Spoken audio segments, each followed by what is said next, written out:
네, 문재인 전 대표의 전두환 표창 논란이 이제 지난 한 주를 좀 뜨겁게 달궜었는데, 일단 어제 그 한국갤럽의 여론조사 결과가 또 발표가 됐는데요. 문재인 전 대표 대세론에는 크게 지장은 없는 것 같은데 31%, 하지만 조금 떨어졌습니다. 전주 대비 2%포인트가 떨어져서 31%를 기록했고, 안희정 충남지사는 17%, 안철수 전 대표가 10%고 그 뒤로 이렇게 쭉 이어졌는데 홍준표 지사가 6%, 그리고 김진태 의원이 2%를 기록한 것도 좀 눈에 띄는 대목이고요. 문재인 전 대표가 앞서서도 보셨지만 이제 전두환 표창 논란 때문에 호남에서는 좀 민심을 많이 잃은 것 같습니다. 지역별로 좀 살펴보면 호남에서 전주 대비해서 14%포인트나 떨어졌는데 저 정도면 거의 그냥 급락이잖아요. 지금 안희정 지사, 이재명 시장 이렇게 비교를 해봐도 문재인 전 대표 너무 심하게 떨어진 것 같은데. 예, 그렇습니다. 근데 아무튼 일단 그 전국조사 1000명 중에서 광주 호남에 대한 샘플 수가 적기 때문에 우리가 확정적으로 얘기할 수 없는 상황인 것 같아요. 통계 수치상. 그런데 그럼에도 불구하고 어떤 트렌드 경향으로 보면은 저렇게 그 샘플 수가 아무리 적더라도 저 정도로 이렇게 수치가 나오는 걸 보면은 분위기가 확실히 그 문재인 전 대표가 광주 민심이 아주 안 좋아졌다라고 우리가 충분히 그 해석을 할 수가 있거든요. 그런 측면에서 정말 저 개인적으로 이렇게 통계를 좀 아는데 보면은 놀라운 수치입니다. 저게 정말 14%나 저렇게 급락할 수 있는 것은 엄청난 충격을 가해야 되는 거죠. 그래서 역시 광주 민심이 전두환, 5.18, 그 다음에 12.12 구테타 여기에 대해서 아주 정말 그 씻을 수 없는 한을 갖고 있기 때문에 그 부분에 대해서 문재인 전 대표가 상당히 그 조심해야 될 부분인데 좀 그 선거 전략상 아주 손해를 보는 그런 그 미스라 할까요? 그런 게 하지 않았나 저는 그렇게 해석을 해봅니다. 그런데요, 그러니까 14%가 일주일 만에 호남에서 폭락했다. 이거는 배드 뉴스죠. 문재인 캠프에. 근데 다른 선거라고 하는 건 상대평가잖아요. 반사를 본 적은 그러니까 내가 60점을 맞아도 상대편이 50점 맞으면 내가 60점이라면 별로 좋지 않은 성적으로 당선이 되는 게 그 선거의 어떤 그 생리 아닙니까? 근데 상대편을 보세요. 그 안희정 그대로예요. 그대로 전주하고 똑같습니다. 근데 2위하고 3위가 바뀌었어요. 보면은 이재명 후보가 그 호남에서 2위가 되고 안희정 후보는 전주하고 똑같아서 호남에서 3위예요. 그렇다면 저거는 굿뉴스예요. 그러니까 이 상대평가라고 하는 기준으로 봐서는 14% 자체 그 폭락한 거는 아주 안 좋은 소식이지만 2위하고 3위가 바뀌었잖아요. 근데 지금 문재인 캠프에서 안희정을 좀 경계하는 거지 이재명이 설마 자기들을 이길 거다 이렇게 생각하지는 않을 거 아니에요. 그러니까 저런 점에서는 어떻게 보면 저는 큰 판에 있어서의 그 흔들 정도의 그거는 그 영향력은 아직까지 아니지 않나 이렇게 또 보여집니다. 네. 그럼에도 불구하고 지난주에 이제 문재인 전 대표 이 발언을 수습하기 위해서 광주에서 아주 진땀을 흘렸습니다. 그래서 우리 헌법에도 5.18 정신을 다시 또 넣겠다. 그렇게 입가 설정됐는데 어떤 상황이 벌어졌는지 한번 영상으로 보시겠습니다. 전두환이 때문에 자식과 남편은 다 잃은 자리입니다. 평화하고 애국을 해서 이 자리를 지키자고 지금까지 어머니들이 농성을 하고 있는데 이 시점에서 꼭 그 말씀을 하셔야 됐는지 어떤 전두환이한테 표창 받았던 소리 말이에요. 아니 그게 무슨 사랑입니까? 저는 전두환한테 구속했던 사람이에요. 그게 사랑이에요. 제가 관광물의 우등분이라고 말하지 않았습니다. 그런 것 때문에 엄마들이 저희 얼마나 가슴 아팠어. 전두환 말만 나오면 엄마들이 그냥 머리가 하늘 올라가잖아. 전두환이다 말하면 참 느껴야지. 참 어떻게 배불라게요. 난디 전두환 상을 받았단 말을 하겠어. 네, 결국에는 여러 가지 이런 수습도 내놓고 했는데 아직까지는 좀 인심을 돌리기에는 좀 어려운데 지금 중요한 시점입니다. 지금 이번 주부터 해서 오늘부터 해서 사흘간 그리고 지금 민주당 같은 경우에는 또 호남 경선이 치러집니다. 그렇죠. 그러다 보니까 이제 일단 다른 당이긴 해도 국민의당도 오늘 이제 그 호남 경선이 그렇죠. 치러지죠. 그래서 호남이 이제 시끄럽습니다. 두 개의 어떤 당에 대해서 사실은 이 표심을 보여줘야 되는 어떤 상황이고 그런데 문재인 대표에게 사실 가장 그 잘못된 게 있다면 약점이 있다면 아쉬운 점이 있다면 이거예요. 리스크 관리, 리스크가 터질 수도 있어요. 하지만 리스크를 어떻게 관리하느냐. 리스크 관리라는 것은 진짜 ASAP라고 그러죠. as soon as possible. 가장 빠르게 그걸 차단하고 빠르게 다른 국면 전환을 해야 돼요. 그렇다면 지금 보여주는 것이 계속 변명을 좀 하거든요. 그러니까 지금 이런 자리에서 5월 어머니회라든지 5월에 관련된 그 분들이 나와서 전두환에 대해서 이렇게 얘기를 하면 사실은 이렇게 아니 나는 어떤 사람이다라고 극구 주장을 할 게 아니라 사실 국민은 빨리 전환을 하려면 이 점에 대해서는 정말로 그 메시지는 잘못 전달됐다. 그렇지만 그건 사과한다 하고 넘어갈 수 있는 그런 메시지 관리가 필요한데 문재인 전 대표의 가장 큰 어떤 이 문제는 뭐냐면 이 피어리어들을 끊어야 돼요. 방점을 끊지 않아요. 그러니까 어떤 논란이 있을 때 방점을 딱 끊고 다른 어떤 이미지로 쇄신하지 못하는. 그러니까 그 문제가 이슈가 계속 리스크가 자기한테 따라붙는 어떤 형국이 되고 있거든요. 그렇기 때문에 말씀하셨듯이 일주일 동안 아마 내내 호남 경선 내내 이 전두환 표창장 얘기가 나올 겁니다. 그 전두환 표창장을 어떻게 끊어내느냐가 사실 문재인 전 대표한테 가장 필요한 거예요. 네. 그러니까 사실 거꾸로 얘기하면 노무현 전 대통령은 역공을 했잖아요. 내가 사랑하는 아내를 버릴 거냐. 그 장인 빠지사 문제. 이런 어떤 사실은 국면 전환을 위한 공격적인, 너무 방어만 할 게 아니라 공격적인 어떤 그런 것도 굉장히 필요하다는 거죠. 근데 제가 생각할 적에는 굉장히 악재가 지속될 거예요. 특히나 이제 예선도 예선이지만 본선에 가서 호남 민심에서 문재인 전 대표가 정말 후보가 됐을 경우에는 본선에서 훨씬 더 악재로 나쁜 영향을 미칠 것이다. 그러면서 또 연결되는 부분이 그 특전사령관 전인범 장군을 갖다 영입했지 않습니까? 네. 전인범 장군이 부인의 문제로 물러난 것도 물러난 거지만 광주에서는요 더 크게 생각한 게 전인범 장군이 또 그런 얘기를 했어요. 5.18 그 광주 그 학살에 진압하는 과정에서 발포 명령자가 전두환이가 아니다라고 얘기를 했거든요. 그 부분에 있어서 광주 어머니들, 광주 시민들이 엄청 또 끌었어요. 근데 그 부분이 연결되면서 예. 아마 본선에서도 계속 악재로 작용하지 않을까 하는 그런 염려되는 부분이 있습니다. 네.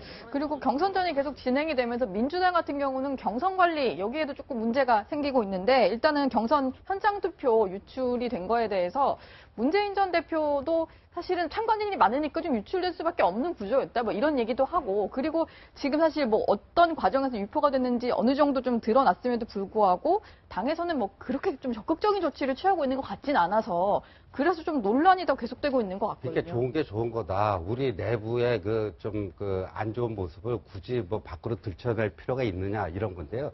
저건 좀 문제가 심각해요. 왜냐면 우리 그 여론조사 공표 금지 기간이라는 게 있잖아요. 네. 예.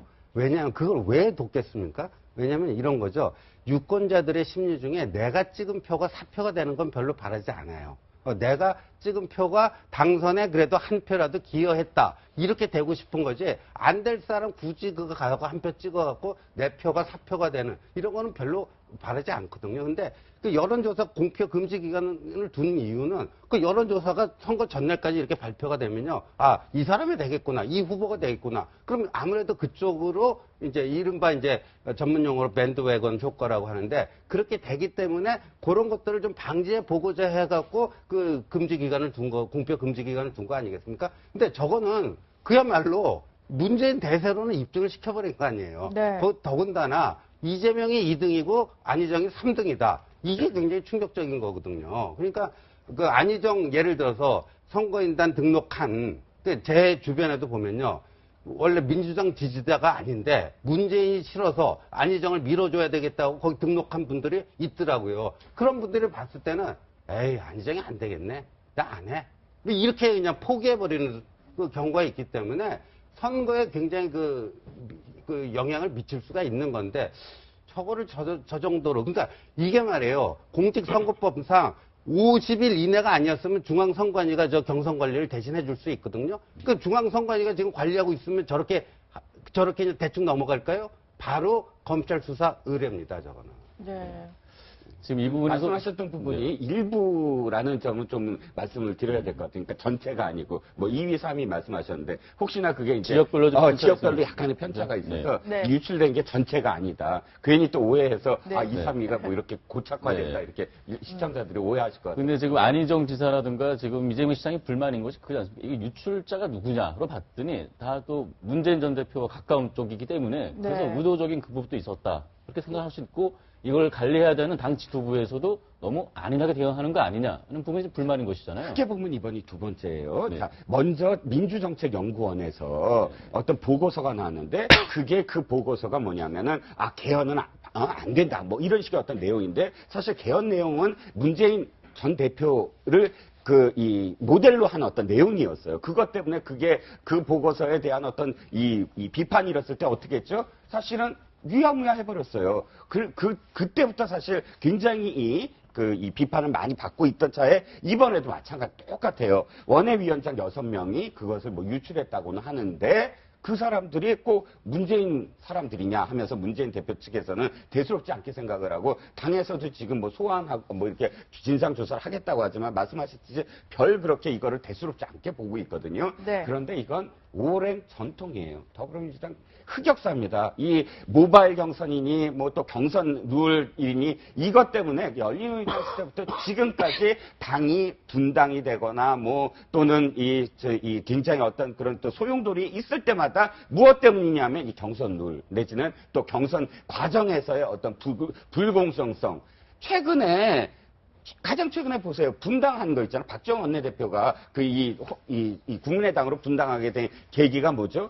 문재인 전 대표하고 당내 경선에서 붙었을 때 경선 룰을 하루 전에 바꿔버렸잖아요. 네. 그거에 불복한 게 불씨가 됐잖아요. 지금도 사실은 이거 지금 의원님 말씀하신 것처럼 굉장히 심각한 문제예요. 그런데 이게 또다시 더불어민주당은 늘 되풀이되는 어떤 문제. 그런데 패권주의라고 왜 비판을 받냐면 이렇게 대세론을 형성하고 있는 쪽에서 대수롭지 않게 불공정하지 않아. 우리가 선이야. 우리는 선이기 때문에 무엇이든지 다 선이야. 이런 식의 태도로 견제하면서 그냥 또 유야무야 넘어가면 이건 또다시 골마 터진다는 거죠. 그때 박지원 원내대표 경선룰 그때 문제가 골마 터져서 지금 국민의당으로 분당된 것 그것과 네. 똑같은 어떤 상황입니다. 네. 알겠습니다. 이번에는 보수 진영의 얘기로 좀 넘어가 보려고 하는데요. 홍준표 경남지사가 일단 대선 주자 지지율에서는 보수 진영 쪽에서는 1위를 달리고 있는데 어제 검찰개혁 공약을 발표를 했습니다. 갑자기 왜 자신의 친정을 향해서 이렇게 조금 강한 공약을 내놨을까 이런 궁금증이 좀 드는데 일단 정리를 좀 해드리면 경찰에 독자적으로 영장 청구권을 주겠다. 그리고 검찰총장은 내부 승진을 금지하고 외부에서 영입한다. 그리고 정치검사를 색출해서 문책하겠다. 이런 얘기를 했는데 어제 질문을 했더니 정치검사 누군지 다 알아서 자기가 색출할 수 있다 이렇게 얘기를 하시더라고요. 네, 그래서 일단은 어떤 의미에서 이런 얘기를 했는지 어제 검찰개혁과 관련해서 직접 홍준표 지사가 얘기한 것들을 준비를 해봤습니다. 한번 들어보시죠. 그 당시 검사들은 정의로웠어요. 제가 원래 두 아들에게 아버지가 죽으면 아버지 벼슬이 무엇이라고 하더라도 제문에는 형고검사 부군신이로 쓰라. 늘 그렇게 이야기했을 정도로 내 검사가 참 자랑스러운 직업이었어.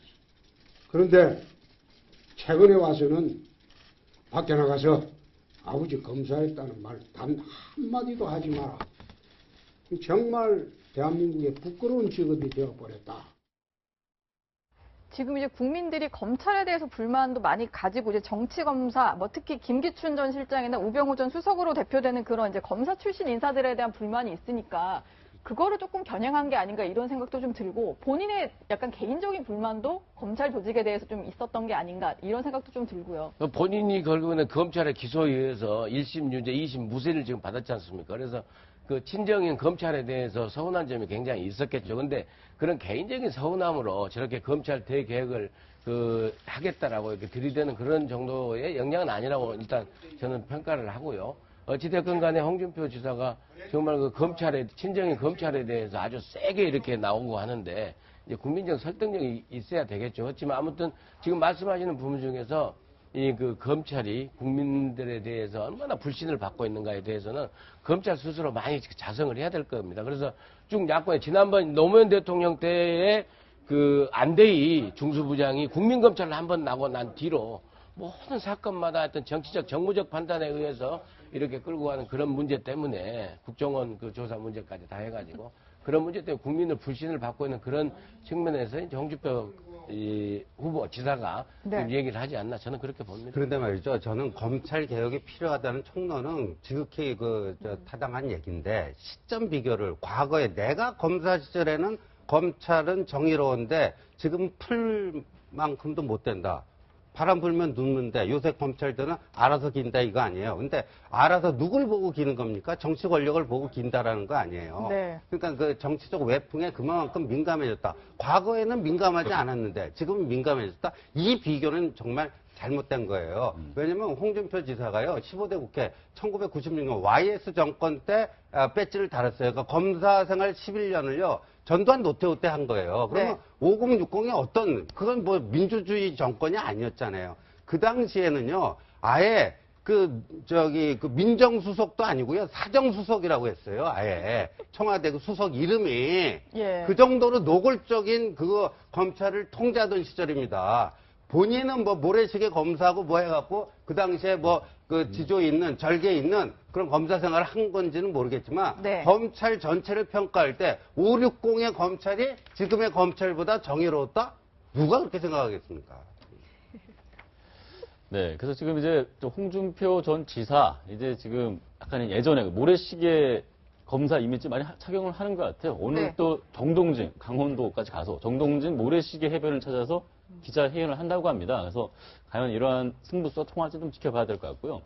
지금 일각에서는 좀 홍준표 전 지사 지금 뭐 지금 경선이 진행 중인데 거의 보수권에 지금 대선 후보가 된 것처럼 행동을 한다. 뭐 그런 지적도 좀 나오고 있어요. 최근에 김무성 바른정당 의원을 만나고 하면서 그 네. 얘기를 나눈 것 같은데 그런 부분에서 어떤 얘기를 나왔는지 한번 직접 보시겠습니다. 측근 의원이 어떤 놈이야 도대체? 뭐 질문할까? 홍준표 지사 만났다고 했는데 만났습니다. 그런데 정심이 아니고 저녁이었습니다. 그것도 오보입니다. 만나서 많은 이야기를 했는데 공개할 수 없습니다. 나라 걱정을 많이 같이 했어요. 그런 이야기 할 수 없습니다. 국민의당, 바른정당, 자유한국당 후보 셋이 한꺼번에 단일화를 한 번에 하는 그런. 그 기자분들 마음대로 쓰십시오. 그거에 대해서는. 저희 분은 한 번도 그런 데도 이야기한 일이 없습니다. 그러니까 측근 의원, 뭐 가까운 의원 이런 식으로 기사 제발 좀 쓰지 마십시오. 네, 김무성 의원이 홍준표 지사와 만난 것은 인정을 했는데 뭐 좀 디테일하게 들어가자면 점심 아니고 저녁이었다 이러고 기자들한테 측근으로 이름 쓰지 마라 이렇게 얘기를 했는데 두 사람 모두 일단 만났다는 것과 그리고 뭐 당연히 이제 연대에 대해서 조금 의견이 교환이 됐던 이런 분위기는 인정을 하는데 자세한 언급은 하지 않고 있는데요. 입장이 굉장히 곤란하겠죠. 왜냐하면 네. 지금은 유승민 의원과 남경필 지사가 지금 당내 경선하고 있는데 자신은 공식적인 어떤 직함이 아니면서 경선은 경선대로 하고 자기가 뭐 이렇게 뭐 합당을 위해서 만나고 다닌다? 그거는 사실은 굉장히 네. 그 말이 안 되는 어떤 행위잖아요. 그러니까 그거를 어떤 내용인지를 말할 수가 없는 것이고. 두 번째는 자기가 지금 남경필 지사하고 사실 굉장히 남경필 지사를 밀고 있는데 네. 남지사 입장은 뭐예요? 절대 통합하면 안 된다. 이거잖아요. 유승민 의원은 다 통합해야 된다라는 입장이고. 그런데 자신이 미는 남경필 지사의 입장을 사실 생각을 안 할 수가 없는데 그럼에도 불구하고 남지사하고 생각이 전혀 다른 행동을 자기가 하고 다닌다? 그것도 지금 말이 안 되고. 그러니까 김무성 의원 입장에서는 이게 진짜 나가서는 안 될 그런 기사가 지금 나갔다. 입장이 굉장히 곤란해진 상황을 지금 뭐 보여주고 있는 거죠. 네. 네, 교수님께서 지금 이제 보수 진영의 단일화 결국에는 좀 시간 촉박이긴 한데 어떻게 이루어질 것 같습니까 지금? 그런데 이루어지더라도요, 그 이제 파급 효과가 있어야 되잖아요. 그러니까 단일화로 인해갖고 이제 그 선거 판세 자체에 결정적인 영향을 미치는, 예를 들면 노무현, 정몽준 단일화라든가, 뭐 이런 정도의 그 파급 효과가 있어야 되는데, 지금 보니까 일단 성사 가능성이 이렇게 만만치는 않아요. 그러니까 시간적 촉박함이 있고요. 서로 자기가 킹이 되려고 그러지, 킹메이커들이 여러 명 있고, 킹은 좀 적어야지 이게 뭐 판짜기가 좋아지는데, 지금 킹이 되겠다는 사람 많고, 킹메이커 역할을 자처하는 사람도 그렇게 많지가 않아요. 그래서 저는 이제 그 성사 가능성도 좀 그렇게 높지 않게 보고, 성사된다 하더라도 이게 선거 전체 판세에 끼칠 영향, 이게 노무현 정몽준 단일화 때와 비교해보면 좀 적지 않을까 이렇게 봅니다. 네. 네. 일단 이번 주 각 정당들이 지금 항상 경선을 하고 있는데 이번 주가 지나면 어느 정도 윤곽이 좀 드러날 것 같습니다. 네, 네 분 말씀 감사합니다. 고맙습니다.